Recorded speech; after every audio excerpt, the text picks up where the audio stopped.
जय हिंद। आज हम जानेंगे फायर सर्विस में इस्तेमाल होने वाले हाइड्रोलिक्स के विषय में।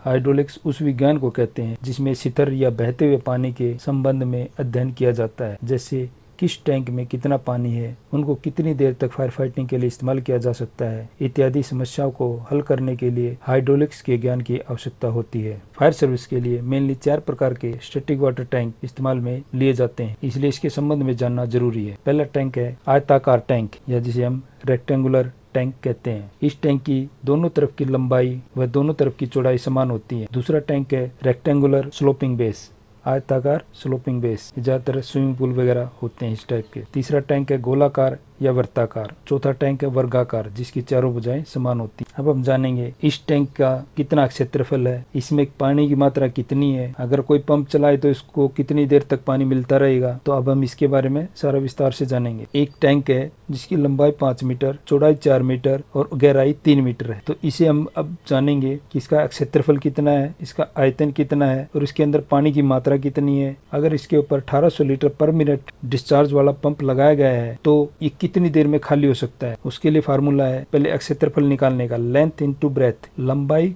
गुना चौड़ाई। तो 5 इंटू 4 है 20 स्क्वायर मीटर, इसका क्षेत्रफल हो गया। उसके बाद इसका आयतन, उसका formula length into breadth into height या गहराई, जो मीटर क्यूब में होती है। इसकी होगी 5 मीटर लंबाई, 4 मीटर चौड़ाई और 3 मीटर गहराई, तो वो होगी 60 मीटर क्यूब। आगे वाटर क्वांटिटी, पानी की मात्रा कितनी है इसके अंदर, उसका formula length into breadth into height into 1000, वो लीटर में कैपेसिटी आ जाएगी, क्वांटिटी आ जाएगी पानी। तो इसकी कितनी होगी 5 इंटू 5 लंबाई, 4 चौड़ाई और 3 क्या होगी गहराई, तो ये होगी, और इंटू होगा 1000, तो ये होगी 60,000 लीटर इसके अंदर पानी की कैपेसिटी होगी, पानी की क्वांटिटी होगी। आगे आता है डिस्चार्ज रेट है एक पंप का 1800 लीटर पर मिनट, तो ये कितनी देर में खाली हो जाएगा। 60,000 हमारी कितनी थी पानी की मात्रा, डिवाइडेड बाई डिस्चार्ज रेट जो कितना हमारा 1800 लीटर पर मिनट, तो उसको इससे डिवाइड कर देंगे तो ये आ जाएगा 33.33 मिनट, यानी 33.5 मिनट के लगभग में हम इस टैंक को खाली कर देंगे। अगला टैंक है रेक्टेंगुलर स्लोपिंग बेस। अब इसके बारे में जानेंगे, इसको हम कितनी देर में खाली कर सकते हैं या इसका कितना एरिया है, कितना इसके अंदर पानी आता है। इसकी लंबाई है 8 मीटर, चौड़ाई 6 मीटर और इसकी गहराई क्या होती है, 2 होती हैं, एक तो नीचे वाले हिस्से की होती है और एक ऊपर वाले हिस्से की होती है, इसलिए इसकी 2 गहराई होंगी। तो इसका हमने अभी क्या निकालना है, इसका एरिया निकालना है, इसका वॉल्यूम निकालना है। एरिया मतलब क्षेत्रफल, वॉल्यूम आयतन और इसकी वाटर की क्वांटिटी, इसके अंदर कितना पानी है। और 1800 लीटर पर मिनट डिस्चार्ज रेट वाला इस पर पंप लगा हुआ है, तो हमने ये देखना है ये कितनी देर तक जो पानी है उसको हम कितनी देर तक इस्तेमाल कर पाएंगे। तो उसके लिए फार्मूला इसका लेंथ इंटू ब्रेथ, वो स्क्वायर मीटर में होगी। लेंथ इसकी 8 मीटर और ब्रेथ इसकी 6 मीटर, तो 48 स्क्वायर मीटर इसका एरिया हो गया। वॉल्यूम, इसका आयतन 8 इंटू 6, यानी लंबाई गुणा चौड़ाई गुणा गहराई, लंबाई गुणा चौड़ाई गुणा गहराई। गहराई कितनी है 5H1 है और 3H2 है, तो H1 plus H2 divided by 2, तो ये कितनी हो गया 192 मीटर क्यूब, ये इसका वॉल्यूम हो गया। अब पानी की मात्रा इसके अंदर कितनी होगी 8 into 6 H1 plus H2, 5 plus 3 divided by 2 into 1000, तो इसके अंदर पानी हो गया 1,92,000 लीटर। डिस्चार्ज रेट है 1800 लीटर पर मिनट, तो इसका एम्प्टी टाइम कितना होगा, ये कितनी देर में खाली हो सकता है या कितनी देर तक हम इसका पानी आग के लिए इस्तेमाल कर सकते हैं। तो हमारी पानी की मात्रा थी 1,92,000 लीटर, तो उसका डिवाइडेड क्या कर देंगे हम, रेट से उसको डिवाइडेड कर देंगे, तो हमारे पास कितना टाइम आ गया 106.66 मिनट, यानी 1 घंटा 46 मिनट।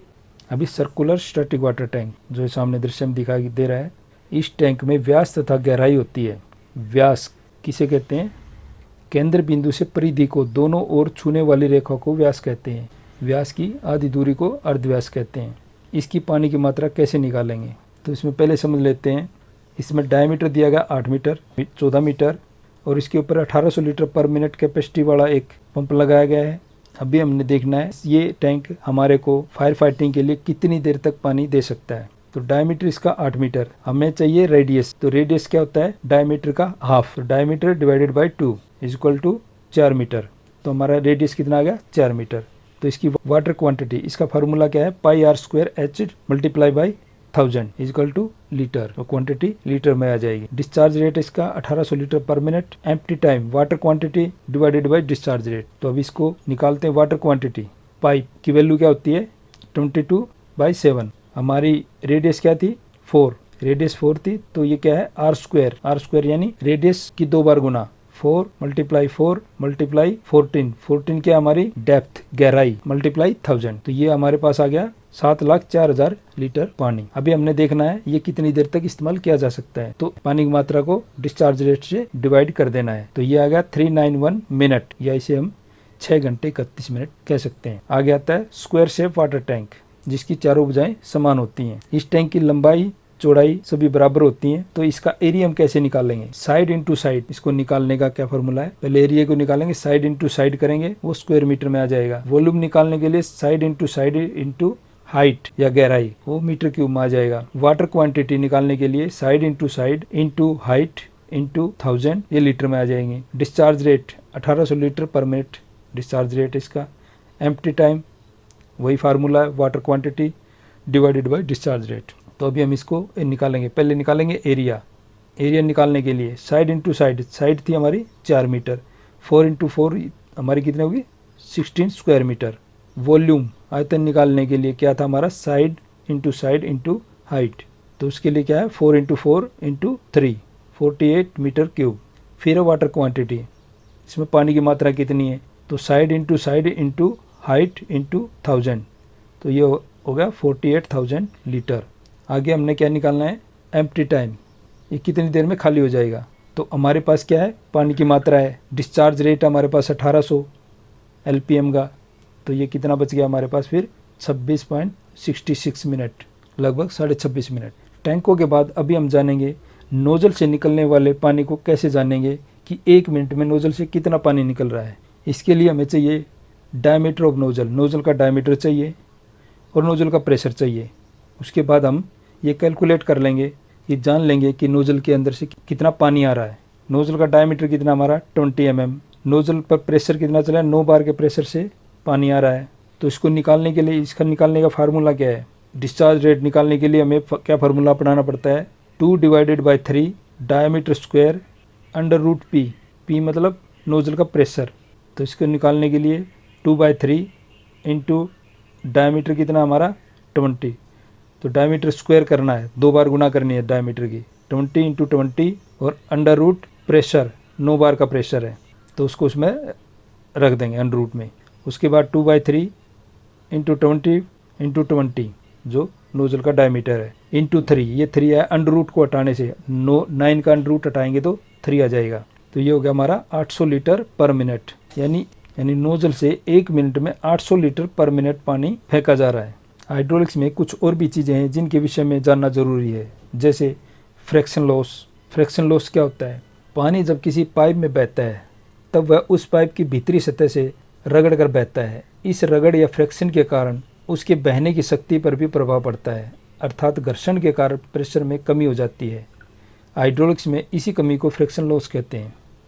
जैसे हमारे पास 2 पिक्चर हैं, उन पिक्चरों में दिखाया जा रहा है, उसके द्वारा समझेंगे। जैसे फर्स्ट पिक्चर में दिखाया गया है, होज ऐसे आ रहा है, कहीं पे बैंड लग रहा है, बैंड हो रहा है, कहीं पे ऐसे बैंड होता हुआ आ रहा है।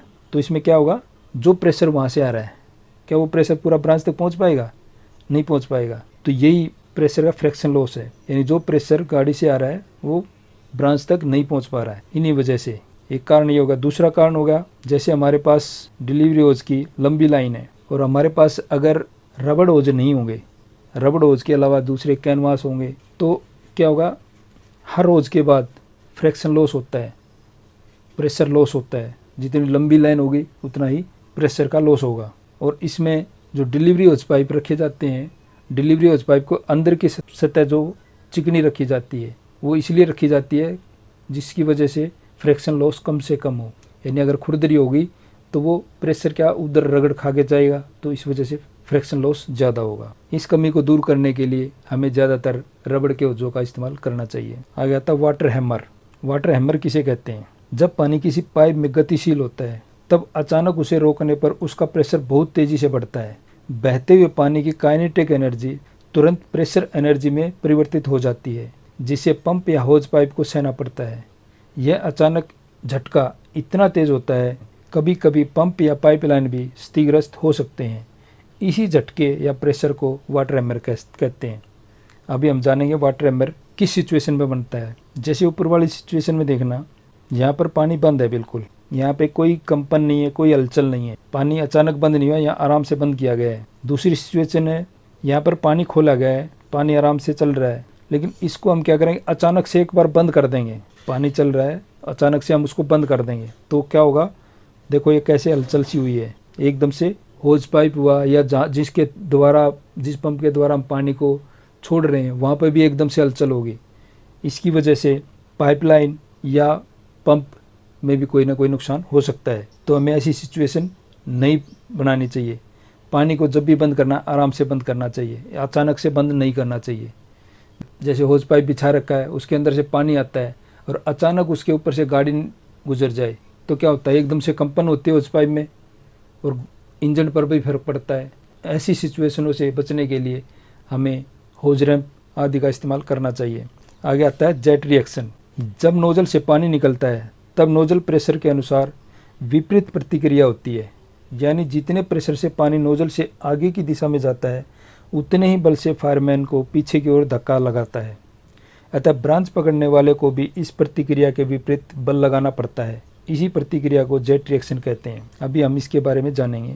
जैसे एक सिचुएशन ये है, इसमें ब्रांच से आगे जेट या पानी मारा जा रहा है। जब ये प्रेशर आगे की तरफ जाता है तो ये क्या करता है, पानी इसको होज पाइप को पीछे की ओर धकाता है, यानी फायरमैन पर या उपयोग करने वाले पर इसका विपरीत असर पड़ता है। दूसरी सिचुएशन यहाँ पर है, ये पानी का प्रेशर चल रहा है और ये जेट रिएक्शन की वजह से ये ऊपर आदमी खड़ा है, ये एक जेट रिएक्शन ही है।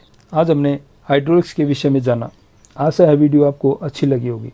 चैनल को लाइक, शेयर और सब्सक्राइब करें। धन्यवाद।